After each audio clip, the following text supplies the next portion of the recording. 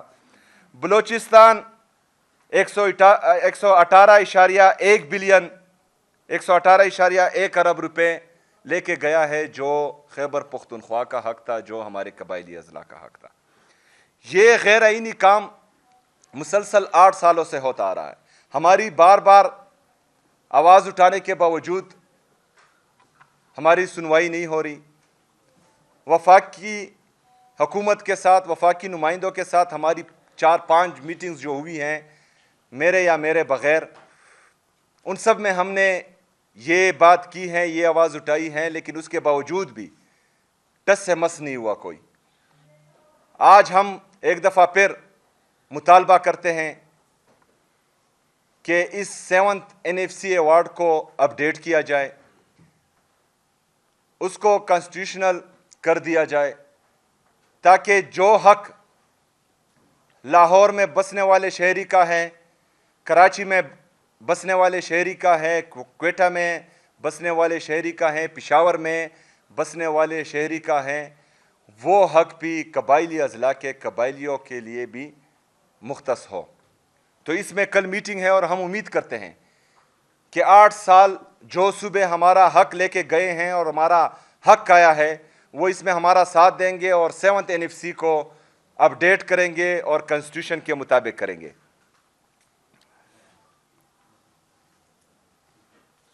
دوسرا آخری، میں نے کل ہماری جو AIP ہے قبائلی اضلاع کے لیے جو 100 ارب روپے کا سالانہ وعدہ کیا گیا تھا،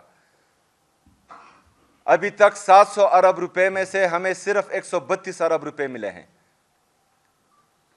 تقریباً 168 ارب روپے ملے ہیں، 532 ارب روپے وفاق ہمارا اس میں بھی بقایا ہے۔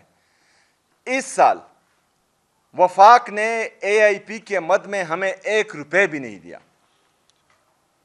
خیبر پختونخوا کی حکومت نے اپنے ریسورسز سے برج فائنانس کر کے 26 ارب روپے قبائلی اضلاع کو ابھی تک دے چکا ہے، لیکن وفاق نے ہمیں 1 روپے بھی نہیں دیا۔ اس کے لیے ایک کمیٹی بنائی گئی تھی، میرے آنے سے پہلے چیف منسٹر اس کو ہیڈ کرتا ہے۔ تو کل تقریباً 1.5 مہینے سے میں کہتا رہا کہ وہ میٹنگ ہونی چاہیے، لیکن اویلیبلٹی وفاقی وزیر صاحب کی نہیں ہو رہی تھی۔ تو کل کے لیے وعدہ کیا گیا تھا کہ ہم اویلیبل ہوں گے، تو میں نے میٹنگ کال کی۔ آج پتہ چلا کہ کل کی میٹنگ کے لیے بھی صاحب محترم اویلیبل نہیں ہیں۔ تو جب جو ہمارا آئینی اور قانونی حق ہے وہ بھی نہیں دیا جا رہا، جو صوبے کی 4.5 کروڑ عوام ہیں اس کے لیے ہم کچھ مانگ رہے ہیں وہ بھی نہیں دیا جا رہا، سیاسی طور پر بھی ہمیں دیوار سے مسلسل لگایا جا رہا ہے۔ عمران خان صاحب کے صحت کے حوالے سے ان کے ذاتی ڈاکٹر اور ان کے فیملی ممبرز کو ان سے ملنے نہیں دیا جا رہا، اور مسلسل ظلم، جبر اور فسطائیت کا ماحول گرم ہے، اور ان حالات میں بھی جو انٹرنیشنل اور ریجنل کرائسس ہیں، ان حالات میں بھی ان کا مقصد پاکستان تحریک انصاف کو دیوار سے لگانا ہے، تو پھر صرف پاکستان تحریک انصاف نے بھی ملک کا سوچنا ہے؟ صرف پاکستان تحریک انصاف نے ہی یہ ذمہ اٹھایا ہوا ہے کہ ملک پر سخت حالات آئیں گے تو قربانی پاکستان تحریک انصاف نے ہی دینی ہے؟ کسی اور ادارے کی یہ ذمہ داری نہیں ہے کہ وہ قربانی دیں، کسی اور سیاسی پارٹی کی یہ ذمہ داری نہیں ہے کہ وہ قربانی دیں۔ قربانی صرف ہم نے دینی، آج بھی ہم نے قربانی دی ہے۔ اس تمام تر ظلم، فسطائیت اور جبر کے باوجود ہم نے حامی بری ہیں میٹنگ کے لیے، کیونکہ ہمیں پاکستان کی فکر ہے، کیونکہ ہمیں پاکستان سے محبت ہے، ہمیں پاکستان سے عشق ہے، اس لیے ہمیں عمران خان سے عشق ہے، کیونکہ ہمیں پتہ ہے کہ عمران خان کے علاوہ پاکستان کو نہ کوئی سنبھال سکتا ہے، نہ اٹھا سکتا ہے، نہ ترقی دلا سکتا ہے۔ تو میں یہی کہوں گا آخر میں کہ ان کو ہوش کے ناخن لینے چاہیے، اور جو رویہ یہ اپنا رہے ہیں اس پر ذرا سوچنا چاہیے، اور جس وفاقی حکومت کو ہم پر مسلط کیا گیا ہے تو اس کو تھوڑی سی چابی دینی چاہیے، کیونکہ یہ تو خود ماشاءاللہ بالکل فارغ ہیں عقل سے، لیکن کوئی مشورہ دیں کہ ان حالات میں جو ہیں قوم سے خطاب بھی کرنا ہوتا ہے، قوم کو اعتماد بھی میں بھی لینا ہوتا ہے۔ شکریہ جی۔